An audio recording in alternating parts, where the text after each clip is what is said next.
Hello guys, welcome back to SK education. आज का हमारा टॉपिक है what is workman compensation insurance.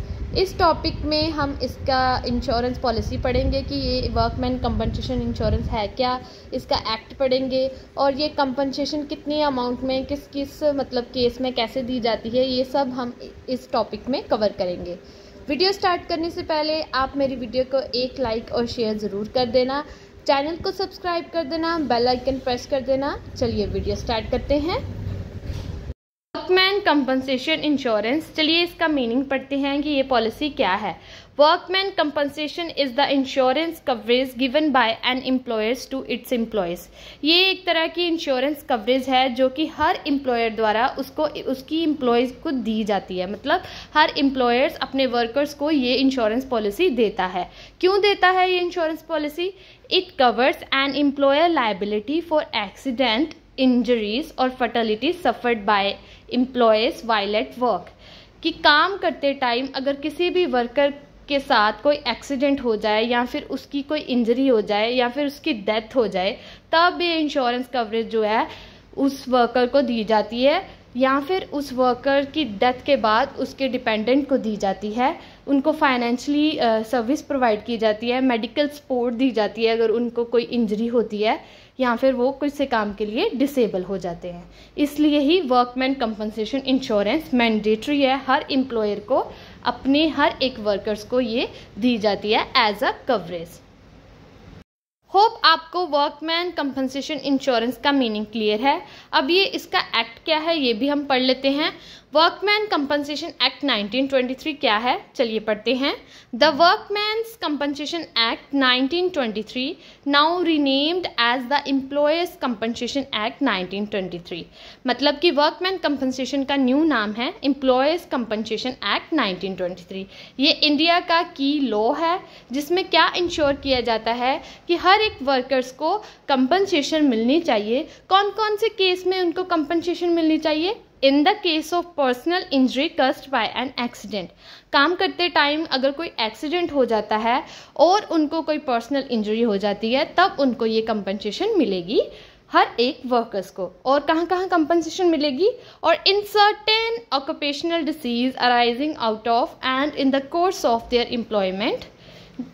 कहते हैं कि अगर काम करते टाइम एम्प्लॉयमेंट करते टाइम अगर उनको कोई ऑक्यूपेशनल डिसीज़ हो जाती है जिसके रिजल्ट में वो डिसेबल हो जाते हैं या फिर उनकी डेथ हो जाती है, तब भी उनको ये कंपनसेशन मिलेगी। These legal provisions apply equally to women workers also।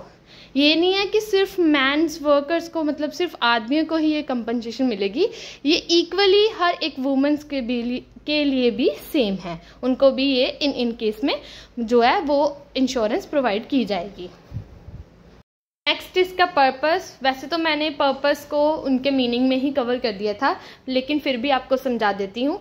To provide financial protection to workers और their dependents when they suffer. कहते हैं कि इसका मेन पर्पस है हर एक वर्कर्स को फाइनेंशियल प्रोटेक्शन प्रोवाइड करना या फिर वर्कर्स के डिपेंडेंट्स को फाइनेंशियल प्रोटेक्शन प्रोवाइड करना। किन किन केस में? जब वो सफ़र कर रहे हों किसी इंजरी से या फिर डिसेबलमेंट से। डिसेबलमेंट टेम्प्रेरी भी हो सकती है और परमानेंट भी हो सकती है। किसी ऑक्यूपेशनल डिसीज से वो सफ़र कर रहे हैं या फिर वर्कर्स की डेथ हो गई है वर्क प्लेस पे किसी एक्सीडेंट के कारण। यही मेन पर्पस है कि इन सभी चीज़ में अगर वर्कर सफ़र कर रहा है तो उनको फाइनेंशियल प्रोटेक्शन जो है वो प्रोवाइड करना वर्कमैन कंपनसेशन इंश्योरेंस का पर्पस है। नेक्स्ट टॉपिक है calculation of compensation. Workman compensation insurance में अलग अलग केसेस में वर्कर को कैसे कंपनसेट किया जाता है वो हम इस टॉपिक में कवर करेंगे। फर्स्ट जो केस है, in the case of death, if a worker is dies his dependent can claim the benefit provided by the act. कहते हैं कि अगर वर्कर की डेथ हो जाए काम करते टाइम तो उसके डिपेंडेंट को इस एक्ट के द्वारा जो है वो बेनिफिट प्रोवाइड किया जाता है, क्लेम जो किया जाता है। कैसे क्लेम किया जाता है, क्या अमाउंट है कंपनसेशन की वो देखते हैं। 50% of the monthly wages of the deceased workman.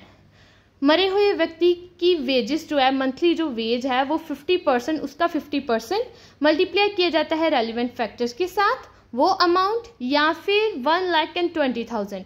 इन दोनों अमाउंट्स में जो भी अमाउंट बड़ी होगी वो कंपनसेशन के तौर पे उस वर्कर के डिपेंडेंट को जो है वो क्लेम के तौर पे इस एक्ट द्वारा प्रोवाइड की जाती है। क्या इसका फॉर्मूला है? 50% of monthly wages multiply relevant और 1,20,000 विच एवर इज हायर, जो भी ज़्यादा है वो दिया जाता है। क्लियर है इसका फॉर्मूला, इसकी अमाउंट, इसकी कैलकुलेशन कैसे की जाती है। नेक्स्ट पढ़ते हैं नेक्स्ट केस ऑफ डिसेबलमेंट। अब इसमें पहले हम डिसेबलमेंट का मीनिंग देख लेते हैं। Disablement means the lose in earning capacity of a workman in every employment. कहते हैं कि डिसेबलमेंट का मीनिंग है कि आप अपनी काम करने की क्षमता जो है वो खो देते हैं, अर्निंग कैपेसिटी जो खो देते हैं। किसके कारण अर्निंग कैपेसिटी खो देते हैं? अपनी डिसेबलमेंट के कारण। ठीक है, इट में बी टेम्प्रेरी और परमानेंट डिसेबलमेंट। डिसेबलमेंट टेम्प्रेरी भी हो सकती है और परमानेंट भी हो सकती है। टेम्प्रेरी मीन्स कि आप कुछ टाइम के लिए डिसेबल हो सकते हैं। परमानेंट मीन्स कि आप सारी उम्र मतलब अब कमाने के लायक नहीं रहे, आप कोई काम नहीं कर सकते, परमानेंटली डिसेबल हो चुके हैं। ये मेनली 3 टाइप की है। फर्स्ट है परमानेंट टोटल डिसेबलमेंट, सेकंड है परमानेंट पार्शियल डिसेबलमेंट और थर्ड है टेम्परेरी डिसेबलमेंट। इन तीनों केसेस को हम डिटेल में देखेंगे और इसकी क्या क्या अमाउंट, क्या कैसे कैसे कंपनसेशन होती है वो हम डिटेल में डिस्कस करते हैं आगे। फर्स्ट केस है in the case of permanent total disablement. अब परमानेंट टोटल डिसेबलमेंट का मीनिंग है कि आप परमानेंटली डिसेबल हो चुके हो, जो काम आप करते थे उसके लिए अब आप मतलब वो काम नहीं कंटिन्यू कर सकते, वो काम अब पूरी उम्र आप कर ही नहीं सकते। जैसे कि एग्जांपल ले लो, loss of legs, hand, loss of foot. इसमें आप जैसे लॉस ऑफ लेग्स में ले लो कि आप जो काम करते थे अब वो काम आप अब पूरी उम्र अपने पैरों पे खड़े नहीं हो सकते, दोबारा वो काम कंटिन्यू नहीं कर सकते। ये जो है परमानेंट टोटल डिसेबलमेंट की एग्जांपल्स हैं। इसमें फॉर्मूला कैसे कंपनसेट किया जाता है, कैसे वर्कमैन कंपनसेशन इनको मतलब कि इस केस में कंपनसेट करती है। 60% आपकी मंथली वेजेस का 60% मल्टीप्लाई रेलिवेंट फैक्टर्स और 1,40,000 which ever is higher.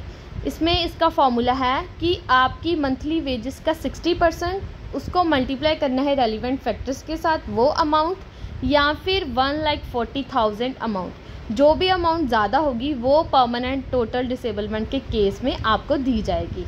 Second है in the case of permanent partial disablement. Means कि डिसेबल तो हुए हो आप, परमानेंटली हुए हो बट पार्शियल हुए हो, टोटल नहीं हुए।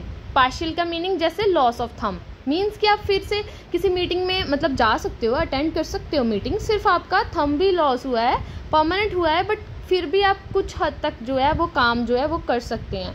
टोटल डिसेबल नहीं हुए आप, पार्शियल डिसेबल हुए हैं। ठीक है, इसमें जो फॉर्मूला लगता है वो है परमानेंट टोटल डिसेबलमेंट की कंपनसेशन और आपकी डिसेबिलिटी की जितनी परसेंटेज बनती है। इसका पूरा जो है इस डिसेबलमेंट को शेड्यूल फर्स्ट में पूरा का पूरा डिस्क्राइब किया गया है। उसके हिसाब से जितने भी आपकी डिसेबिलिटी की परसेंटेज बनती है उसको मल्टीप्लाई करना है पीटीडी कंपनसेशन के साथ, फिर जो अमाउंट आती है वो आपको पे की जाएगी इस केस में। लास्ट केस है in the case of temporary disablement.